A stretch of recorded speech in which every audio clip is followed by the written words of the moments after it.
Bismillahirrahmanirrahim. Assalamualaikum warahmatullahi wabarakatuh. Alhamdulillah wassalatu wassalamu ala Rasulillah wa ala alihi wa ashabihi wa man tabah. La haula wa la quwata illa billah, amma ba'du.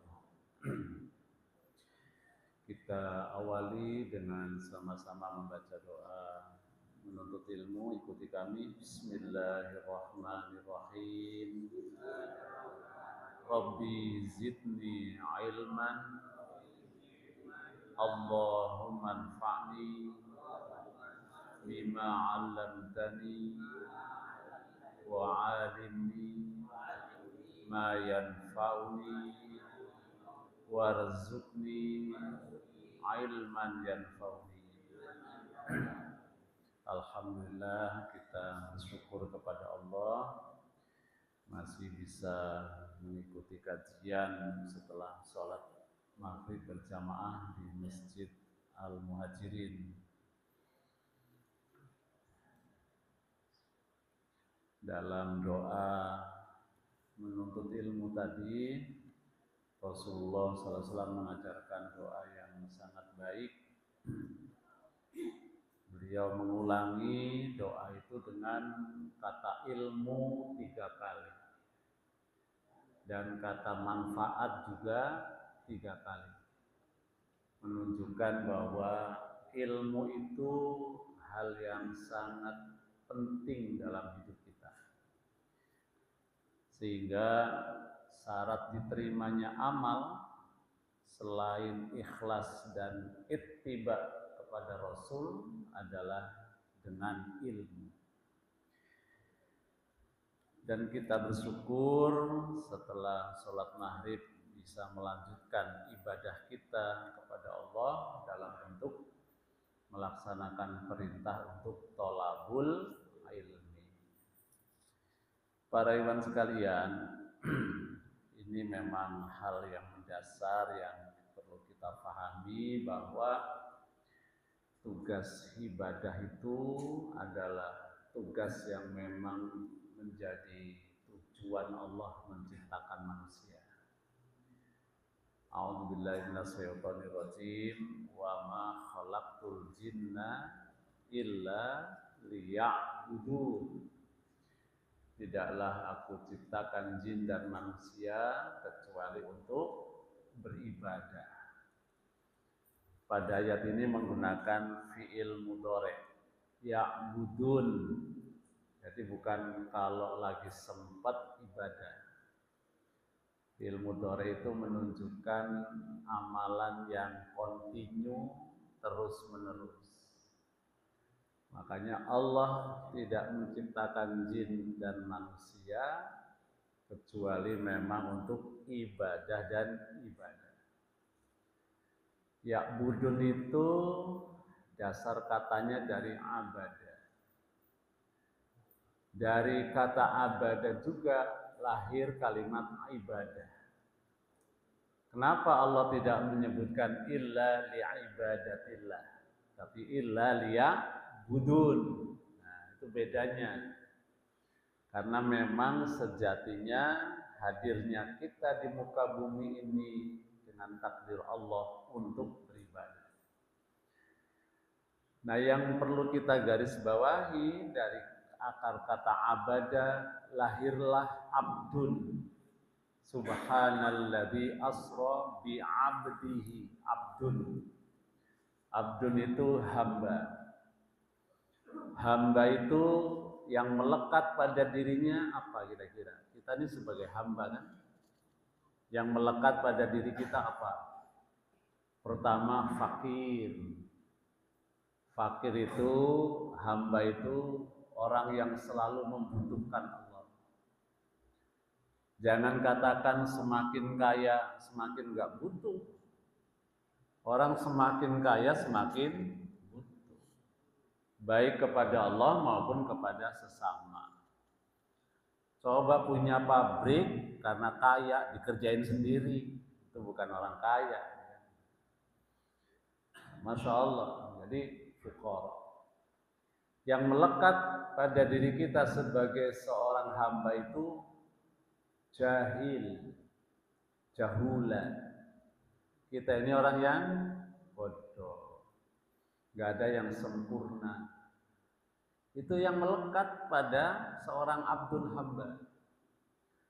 Di samping itu kafuro, yang melekat pada diri kita ini memang orang yang gampang kufur, gampang ingkar, gampang lupa. Apalagi halua, manusia itu yang melekat pada dirinya sifat keluh kesah. Jadi senangnya tuh berkeluh kesah, khawatir, gelisah. Nah ini memang Allah yang nyatakan begitu. Nah yang berikutnya apa Ustaz? Manua. Manua itu gini loh, kenceng, kikir, bakhil, yang namanya manusia. Apalagi Pak, banyak amat ya. Dha'ifa, khuliqal insanu dha'ifa. Jadi yang melekat pada hamba itu lemah, nggak punya kekuatan, kan? Subhanallah. Apalagi, jazua, ajula, ya kan dalam surat Al-Isra. Ajula itu tergesa-gesa, pengennya itu cepat hasil, itu namanya manusia. Nah itulah ternyata dari kalimat ibadah muncul kalimat abdun, itulah diri kita. Maka sejatinya seluruh rangkaian syariat Islam ini mendorong manusia untuk tadi, untuk apa? Untuk tunduk, untuk patuh, untuk taat kepada Khalik yang maha absolut, yang maha segalanya. Maka ketika setelah sholat 5 waktu, para ulama menganjurkan kita untuk selalu membaca ayat yang luar biasa kandungannya. Ayat apa tuh? Ayat kursi. Coba kalau dilihat ayat kursi, Pak Aimin, ada berapa wakofnya? Belum pernah lihat ya? Loh ini ayat yang agung. Itu ada 10 itu wakofnya. Nah, jadi kita memang tadi dengan segala atribut yang melekat pada diri kita, dengan adanya syariat, kita ini didorong untuk memposisikan diri tunduk patuh, butuh kepada Allah yang maha absolut. Siapa itu Allah? Allahu la ilaha illa huwa. Dialah yang berhak untuk menjadikan ilah Tuhan. Al-Hayyu yang maha hidup. Al-Qayyum yang maha berdiri sendiri. Itu udah 2 tuh wakofnya. La ta'khuduhu sinah. Allah itu zat yang gak pernah ngantuk. Jadi kalau masih ada yang ngantuk bukan Tuhan. Gak pernah ngantuk. Apalagi naum, apalagi tidur. Kita di Indonesia malam, mungkin di belahan bumi yang lain siang. Kan begitu kira-kira. Lah kalau Allah ikut tidur, siapa yang ngurus hambanya di belah sana? Masya Allah. Yas'aluhu man fis samawati wal ardi kulla yaumin huwa fis sha'n. Terus siapa itu Allah? Lahu ma fis samawati wa ma fil ardh.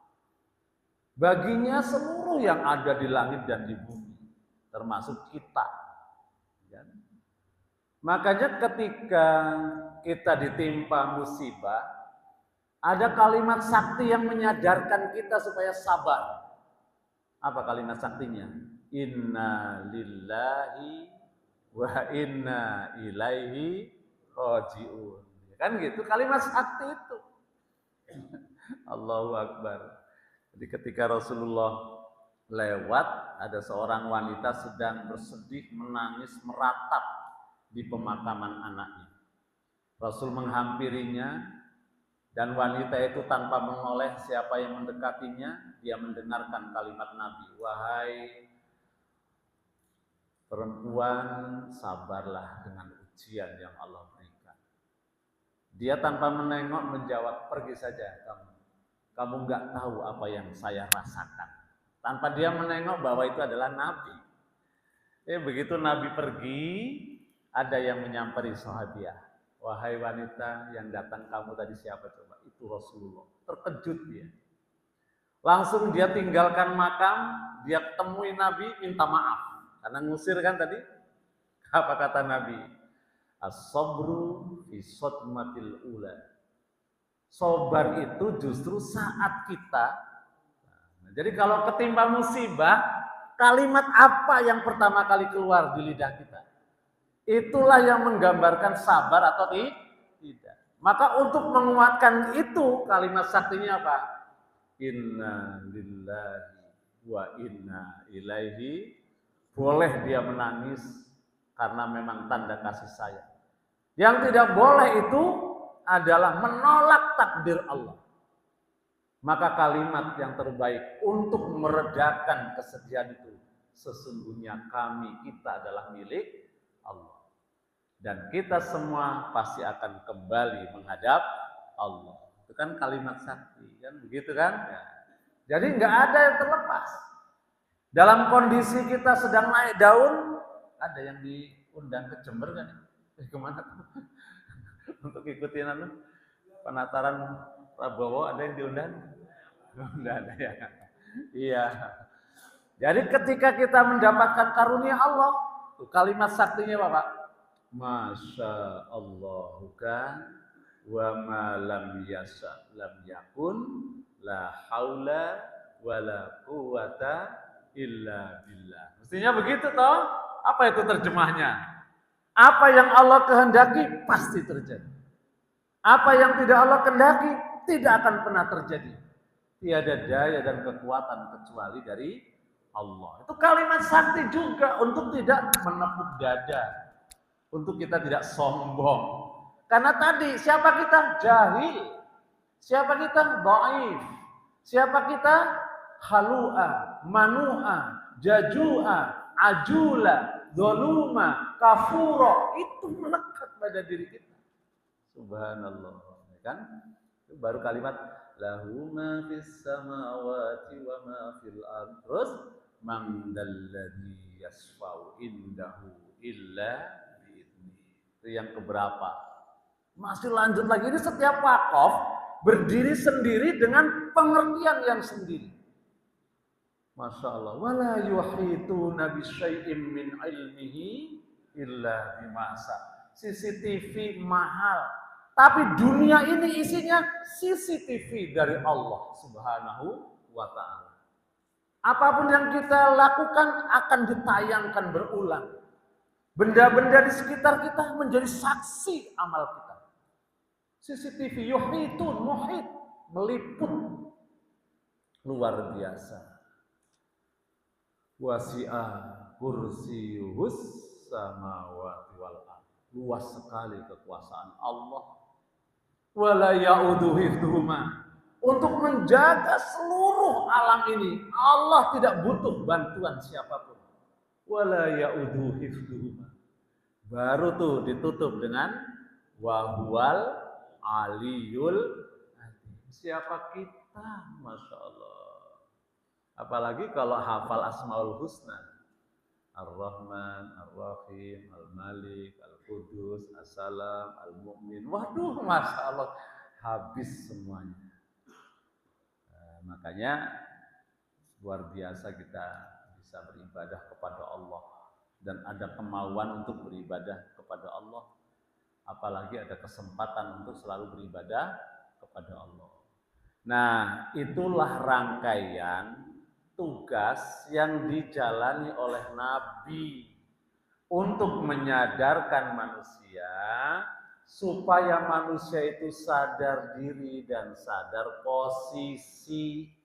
Nah, begitu ya. Masya Allah, supaya biar manusia sadar diri dan sadar posisi. Dia sebagai hamba, nggak pernah akan berubah, naik pangkatnya menjadi khalik, tidak pernah. Dan hamba itu selalu fuqara, membutuhkan Allah Subhanahu wa Ta'ala. Begitu ya. Bisa dipahami ya Pak Rian ya. Prolognya kepanjangan, kapan ngajinya nggak kelar-kelar nanti. Sampai halaman berapa Pak? Hah? 44. Nah, berarti Badaul Islam Al-Ansor ya. Badaul Islam Al-Ansor. Permulaan Islamnya orang-orang Ansor. Nah, Ansor itu julukan dari siapa Pak? Julukan dari siapa Ansor itu? Dari Allah. Selain Ansor siapa lagi? Muhajirin, itu julukan. Nah, inilah kelompok mukmin yang sudah dijamin oleh Allah radhiyallahu anhum wa radu'an. Wah, luar biasa. Kalau kita kan belum dapat jaminan apa-apa ya.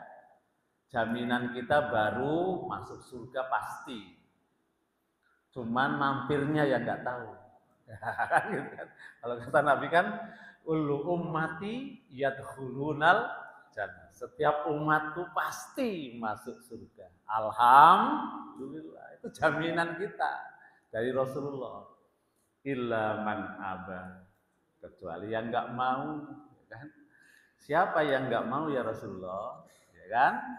Faman atoni dakhalal jannah. Jadi yang taat mengikuti apa?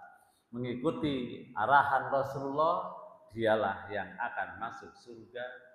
Wa man asani faqad aba. Yang enggak mau, ada enggak yang enggak mau? Suruh sholat enggak mau. Suruh zakat enggak mau. Apalagi puasa sunnah, apalagi tahajud malam. Yang wajib-wajib saja enggak mau. Tapi pengennya masuk. Walaupun begitu jaminan umatku masuk surga. Cuma tinggal tergantung apa tadi? Mampirnya berapa lama kan? Ya Allah, satu hari dunia, satu hari akhirat, 1000 tahun di dunia. Ya Allah, kalau mampirnya sehari berarti berapa? 1000 tahun. Makanya kalau kita berdoa kan diajari oleh Nabi apa? Doa kita, Rabbana atina Rabbana wa atina ma wa'adtana ala rusulika wa la tuhzina yaumal qiyamah innaka la tukhliful mi'ad. Yang sebelumnya Pak, Rabbana innana sami'na munadiyan yunadil imani an aminu bi rabbikum fa amanna Rabbana faghfir lana dzunubana wa kaffir anna sayyi'atina wa tawaffana ma'al abrar.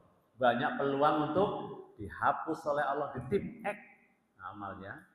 Ada yang tidak ditip X tapi yukafir, hanya ditutup saja. Tapi datanya masih ada. Gitu. Masya Allah.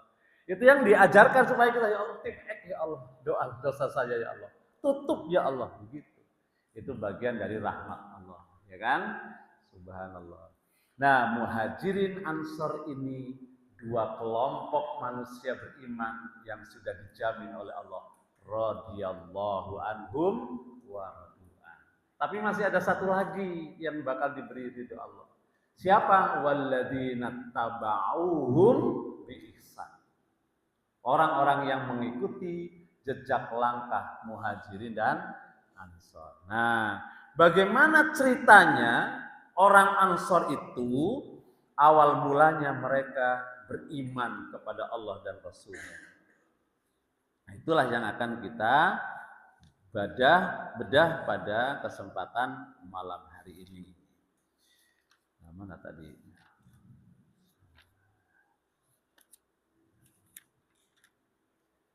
Pointer pertama, fis sanatil hadiyata asyrata.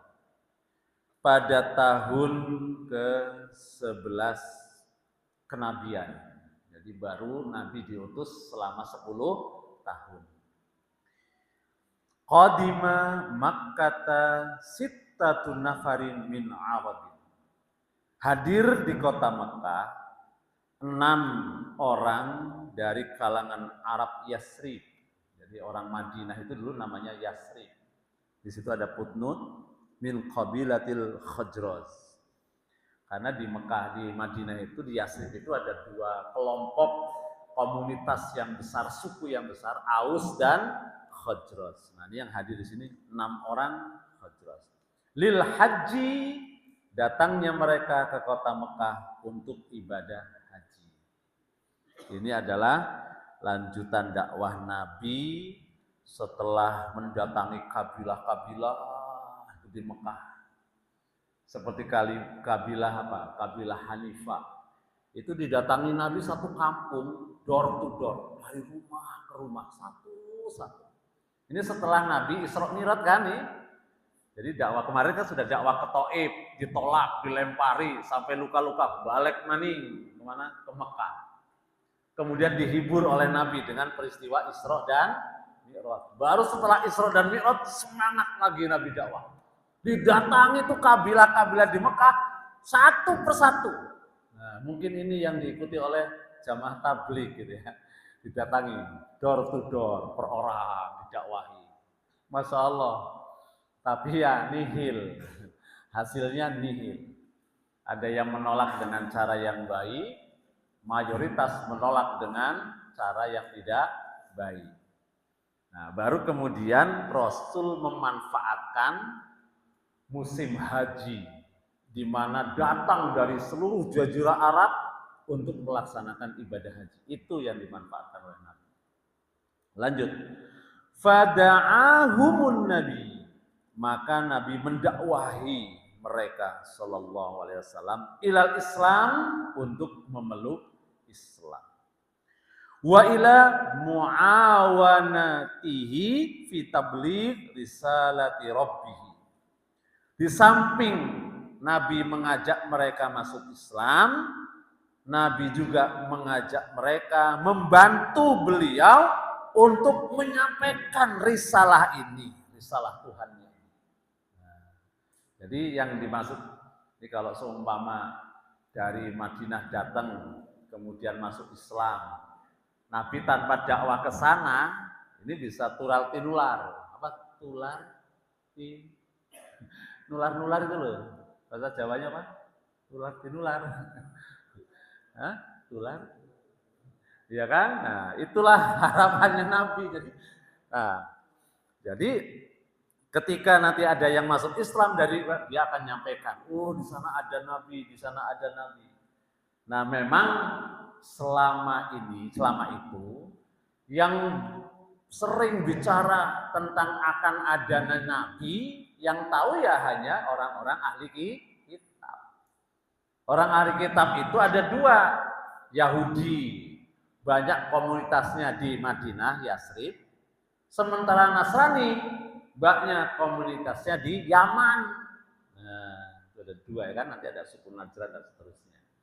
Nah, jadi yang dari Madinah, Yasrib ini sudah sering akan ada Nabi baru, akan ada Nabi terakhir, udah sering terdengar itu. Siapa yang ngomong? Orang-orang Yahudi sudah dikasih tahu. Nah, jadi Rasul memanfaatkan orang-orang yang datang dari kota Madinah. Pointer ketiga, fa'amanu bihi, kemudian mereka siapa nih? Sittatun nafar tadi, yang 6 orang. Itu dalam tarikh Ibnu Ishaq disebutkan siapa mereka. Ada Jabir bin Abdullah. Nah, kita kan sering menyebutkan An Jabir bin Abdullah. Nah, ini orang-orang Madinah asli, Yasrib asli, Ansor yang pertama kali beriman. Walaupun ada keterangan juga seperti Abu Dzar Al-Ghifari itu lebih duluan. Nah, kan? Jadi momen 6 orang ini pada tahun keberapa tadi Pak? Ke-11 kenabian 6 orang ini. Nah, sebelumnya sebenarnya sudah ada orang-orang Yasrib pinggiran yang mereka beriman. Jadi siapa di antaranya? Abu Dzar Ghifari, itu yang terkenal tuh Abu Dzar Al-Ghifari. Seorang muslim yang sangat juhud, kan Abu Dzar Al-Ghifari itu. Dia hidupnya di pinggiran kota Madinah. Kalau dia memang murni ingin ingin tahu tentang Nabi. Ketika terdengar di kota Madinah, Yasrib, ada orang yang mengaku-ngaku sebagai Nabi. Abu Dzar ini langsung ngirim adiknya, berangkat kamu ke Mekah. Ini biayanya, cari tahu siapa dia. Begitu kembali, gimana? Benar, ada seorang yang mengaku Nabi, namanya Muhammad. Bagaimana dia? Wah, saya juga nggak tahu. Yang ingin saya cari tahu hanya ada seorang Nabi yang bernama Muhammad. Penasaran tuh Abu Dzar Al-Ghifari. Dia datang ke kota Mekah, menyelidiki langsung. Nah, dilalah ini bahasa Jawa ya. Ketika sholat di Mekah, dia berdampingan dengan Ali radhiyallahu anhu. Dia tanya, katanya di sini ada seorang ngaku Rasul Nabi namanya Muhammad. Ali ngisi isyarat. Dia ikuti saja, nanti saya pulang dari sini. Nah, gitu kan, jadi ikuti Nabi, ikuti Ali. Nah, maksudnya Ali ingin menyampaikan tentang Muhammad, tapi tidak di Masjidil Haram, supaya safety, aman, gitu ya.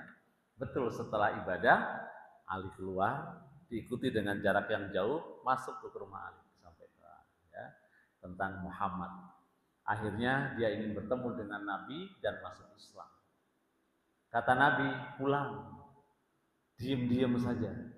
Kalaupun mau disampaikan Islam kepada keluargamu.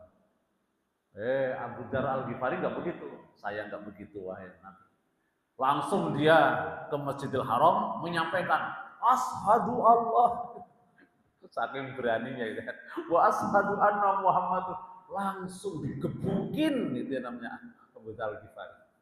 Sampai apa? Jontor lah gitu kira-kira. Dilindungilah dia oleh Abbas, paman Nabi, walaupun belum masuk Islam itu dilindungi. Jangan ganggu dia. Dia dari suku Ghifar. Suku Ghifar itu kampung di perjalanan dagang antum ke wilayah Syam. Kalau nanti kamu membunuh dia, celaka kita untuk perdagangan kita, dilindungi. Dipanggil lagi, kan sudah dikasih tahu. Jangan terus terang kalau kamu masuk Islam. Diam. Ternyata belum pulang lagi Pak Hakimin. Besok begitu lagi di masjid. Asyhadu Allah, digebukin lagi. Itu Abu Dzar Al-Ghifari. Ini sebelum 6 orang ini sudah ada di sejarahnya Al-Ghifari. Cuman kalau dia kan bukan di kota Yasribnya, di pinggiran kota Madinah. Abu Dzar Al-Ghifari. Nah, sementara kalau yang tadi kan di musim haji 6 orang ini. Di antaranya siapa tadi? Jabir bin Abdullah. Itu kalau menurut riwayat Imam Ibnu Ishaq dalam kitabnya. Uqbah bin Amir, ada Qutbah bin Amir, ada Rafi bin Malik. Ada 6 itu orangnya itu. Nah, ketika mereka sedang di tenda masing-masing, disitulah Nabi mendatangi. Ya Allah, ini Nabi dakwanya begitu tuh. Luar biasa kemuliaan Nabi kan, datang satu tenda ke tenda yang lain, yang nolak, gak ada urusan. Keinginan Nabi apa kira-kira Pak? Harisun alaihi ma'anitum. Ini kan ayat yang sangat populer dibaca ketika sholawatan itu kan.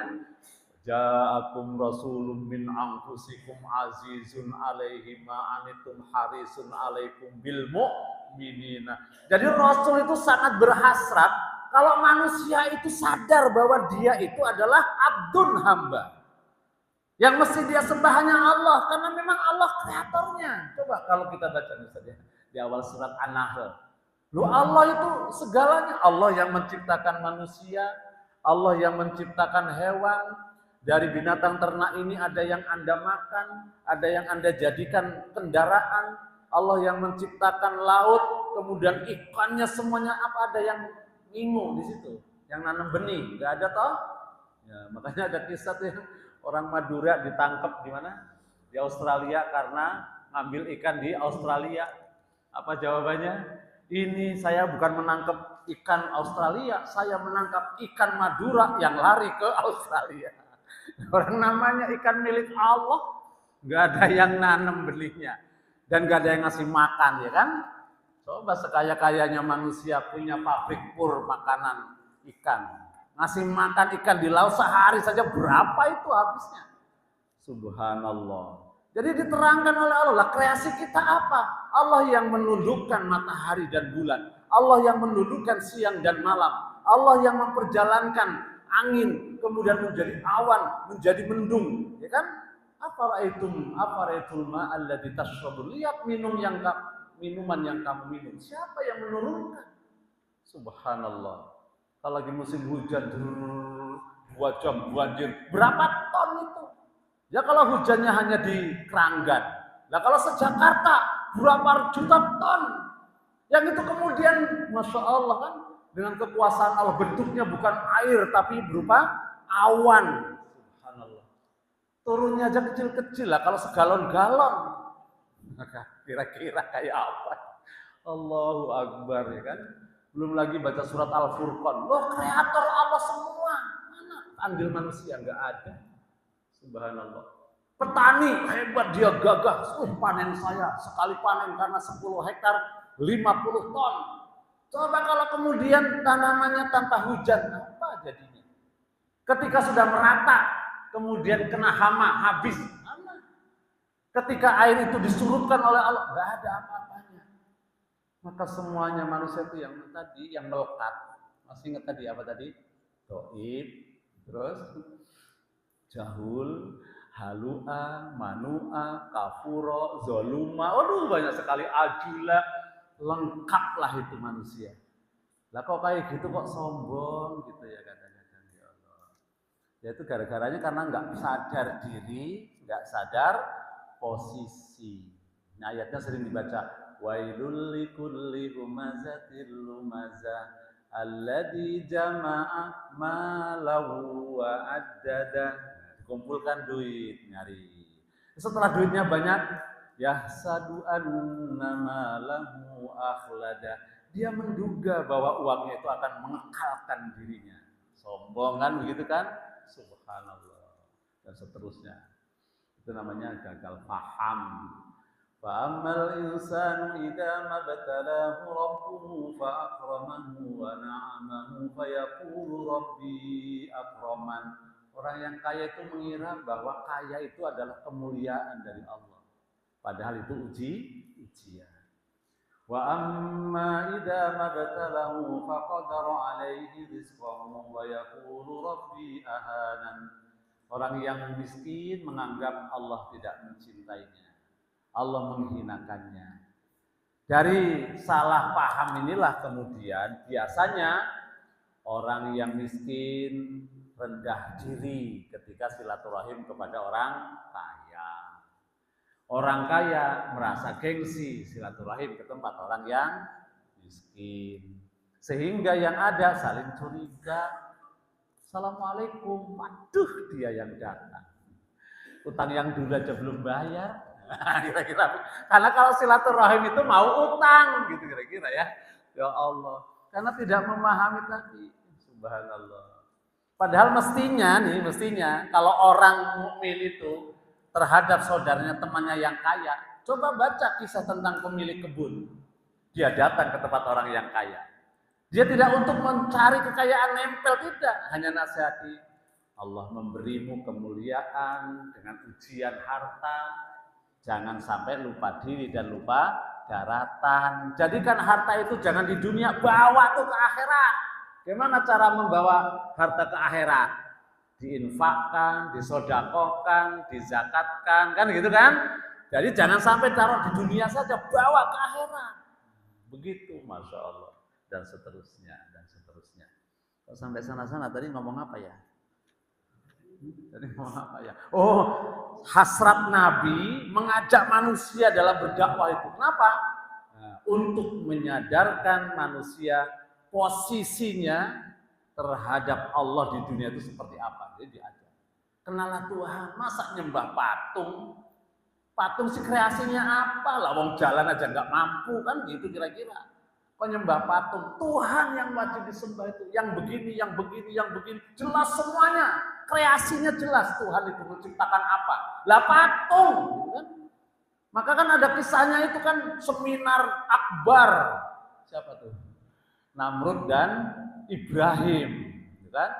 Karena marah emosional, hilang intelektualnya, panggil ke Ibrahim. Wah Ibrahim, menurut isu Andalah yang menghancurkan Tuhan kami. Kan begitu. Ibrahim cerdas, pemuda yang cerdas. Menurut saya fakta yang ada bahaya memenggal Tuhan kalian adalah tuh yang paling gede. Nah, kan gitu. Apa buktinya, faktanya? Nah, ini kan dugaan, kan? Dugaan apa faktanya? Lihat, kampaknya terkalungkan di leher patung yang paling gede. Nah, ini kan namanya orang emosi, kadang-kadang kan intelektualnya hilang. Tambah marah Namrud. Kamu gak mikir kalau patung itu gak bisa gerak? Nah, kan kira-kira begitu. Kok malah dia yang kamu tuduh? Nah, apa Ibrahim? Tambah keras juga. Kamu sangat goblok. Nah, gitu ya. Kalau saya tadi nggak mikir, kamu goblok. Sudah tahu patung nggak bisa ngapa-ngapain, kamu sembah. Iya ya, kan gitu kira-kira. Ini luar biasa itu. Nah, inilah yang ingin dikembalikan oleh Nabi dengan dakwahnya supaya manusia itu sadar diri, sadar posisi siapa mestinya yang layak menjadi Tuhan. Maka dalam Al-Quran itu diulang-ulang siapa itu Allah, siapa yang menjadikan bumi, siapa yang menjadikan langit, diulang-ulang supaya apa? Ternyata kita nggak punya kreasi apa-apa. Masya Allah. Untung aja kita di Indonesia di kaya raya SDM, sumber daya alamnya kaya raya. Tapi kayaknya ya masih bahan baku semua. Masih bahan baku semua. Yang kita kreasikan apa ya Allah? Makanya begitu ada boykot produk Israel, bingung kita. Pada produknya banyak amat Israel. Lah umat Islam hanya air minum saja nggak mampu. Nah kira-kira kan begitu. Ya ini kan nggak produk, cuman ngemas saja nggak mampu umat Islam di negaranya sendiri. Subhanallah. Kan kira-kira begitu ya. Nah, ntar kemana-mana lah merembetnya. Gak habis materinya. Tadi sampai mana Pak? Oh poin ketiga. Ya poin ketiga. Ini tangannya gratil ini kalau lagi nerangkan sambil buka-buka jadi hilang lagi. Poin ketiga, fa'amanu bihi wa saddaquhu. 6 orang tadi setelah didakwai oleh Nabi beriman dan membenarkan. Wa qalu fima bainahum. Mereka berkata di antara mereka sendiri, wallah innahun nabi alladzi ta'iduna bihil yahud. Demi Allah, kata salah seorang mereka, ini mungkin nabi yang sering diomongin oleh Yahudi nih. Nah, gitu kan? Jadi di Yasin itu kan sudah diomongin akan bakal ada nabi, akan bakal ada nabi. Nah, begitu mereka haji ke Mekah, kok ada orang yang ngaku sebagai nabi. Nah, 6 orang tadi diskusi. Jangan-jangan ini nih orangnya yang kata orang Yahudi dalam kitabnya akan ada nabi akhir zaman.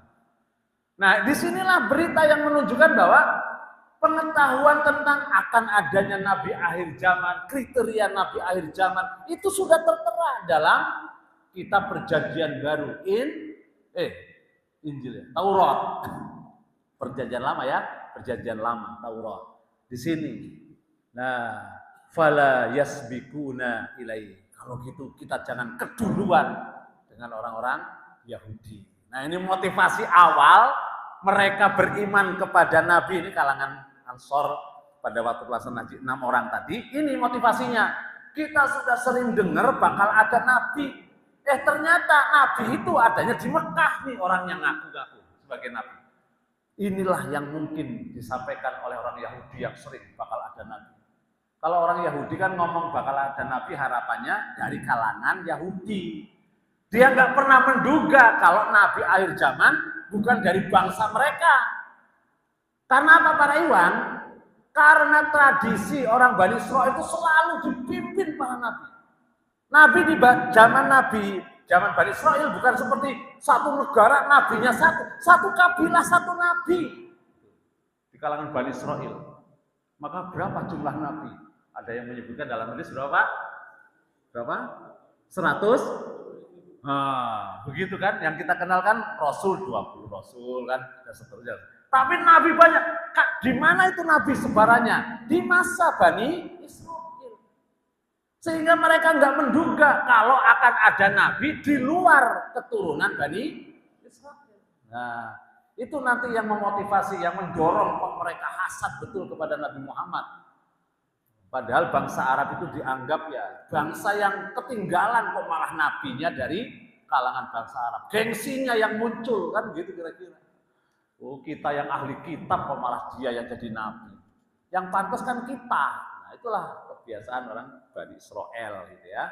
Subhanallah. Nah, kemudian poin keempat, walamma roja'u biladihim. Nah, singkat ceritanya, 6 orang tadi kemudian masuk Islam. Alasannya sederhana, jangan sampai keduluan Yahudi dulu, kita duluan gitu kira-kira. Jadi menang start.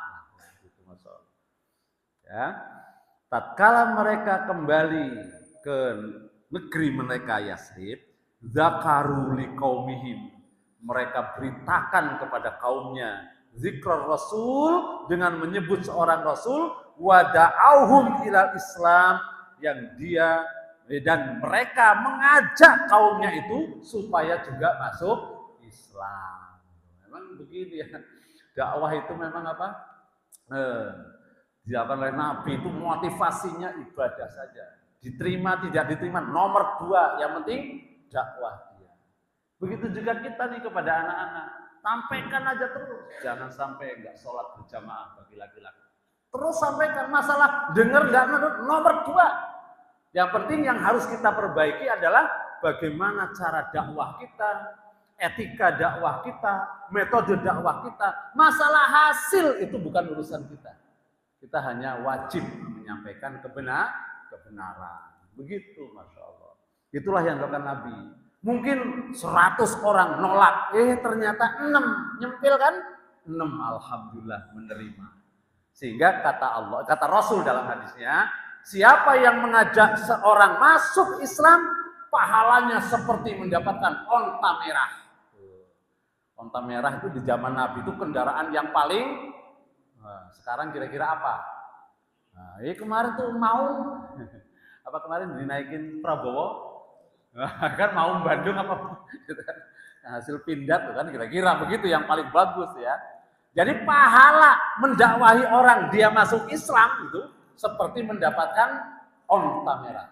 Oh, Masya Allah. Bukan tadi kalau berhasil. Kalau nggak berhasil dapat pahala nggak? Dapat pahala. Wa man ahsanu qaulan mimman da. Adakah kalimat yang paling baik selain mengajak orang kepada kebenaran? Itu motivasinya. Sampaikan. Masalah mau tidak mau urusan dia. Yang penting kita menyampaikan kebenaran. Tawasau bil haq, tawasau bis sabr. Lanjut, mana tadi? Fantasara dzikruhu sallallahu alaihi wasallam fil mudun. Maka tenar, nah, kalau bahasa sekarang maka viral lah. Nah, viral ya. Maka viral, intisar itu viral. Jadi nama Nabi Muhammad itu viral di kota Yasrib setelah 6 orang ini masuk Islam. Masya Allah. Wa hada huwa bad'ul Islam Arabi Yasrib. Inilah permulaan Yasrib, Madinah, yang nanti penduduknya disebut dengan Ansor. Itu awal mula sejarah perkembangan Islam. Alhamdulillah ada ahli tarikh yang mengabadikan ini. Jadi yang namanya Islam mengajarkan statistik ya iya, mengajarkan menulis sejarah juga iya, gitu kan? Jadi bukan pelajaran sejarah itu dari kalau nggak ada sahabat yang menceritakan ini, siapa? Sampai mencatat tadi 6 orang. Nah, itu kalau di kitab Ibnu Ishaq riwayatnya disebut orangnya, apalagi kelengkapan Tarikh Munawwar Khalid disebutkan. Jangankan ini para iwan, perang Badar tahun ketiga dan perang Uhud tahun kedua dan perang Uhud perang tahun ketiga, semua orangnya disebut. Perang Badar 317 orang, namanya ditulis. Coba. Ini yang namanya statistik gitu kan? Ahsa. Menghitung dengan cermat disebut satu persatu. Masya Allah. Ya kan, ini di KM aja lu kayaknya nggak hafal nih nama-nama nama-nama jamaahnya. Padahal kan nggak sampai 100 toh. Zaman Nabi itu Nabi tahu semua nama-namanya. Berarti luar biasa administrasinya gitu ya kira-kira. Nah, sampai 6 orang disebutkan nih permulaan. Itu mencatat sejarah. Wallahu a'lam bishawab. Ada waktu untuk tanya jawab? Ya. Fadhol. Ya.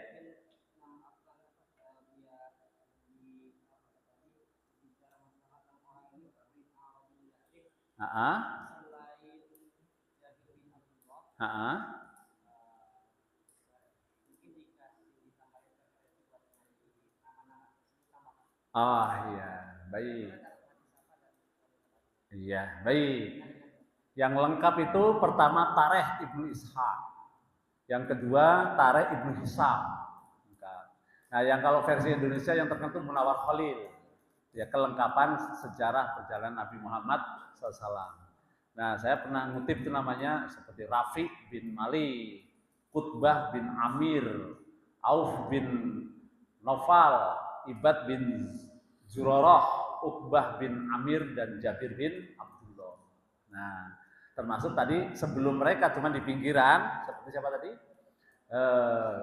Abu Dar al-Ghifari.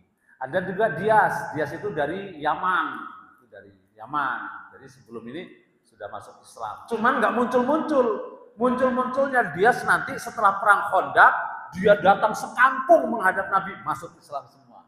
Tapi Diasnya sendiri masuk Islamnya sebelum peristiwa Isra dan Mi'raj. Gitu ya. Nah, itu jadi nama-namanya. Ada lagi? Cukup ya? Tambah bingung toh? Ya baik. Jadi tahun ke-11 kenabian setelah Isra Mi'raj ada perkembangan dakwah Nabi. Apa itu? Masuk Islamnya 6 orang Yasrib yang nantinya cikal bakal orang-orang Ansor. Apa dampaknya masuk 6 orang ini? Dampaknya 6 orang ini kemudian memviralkan nama Nabi Muhammad sebagai Rasul yang disebut-sebut Yahudi. Di mana terviralnya? Di kota Yasrib. Jadi pusat-pusuk. Nah, begitu ya. Ada nabi baru, Muhammad, ada viral begitu kalau bahasa sekarang. Mungkin kalau dulu sudah ada HP, kayaknya lebih viral lagi.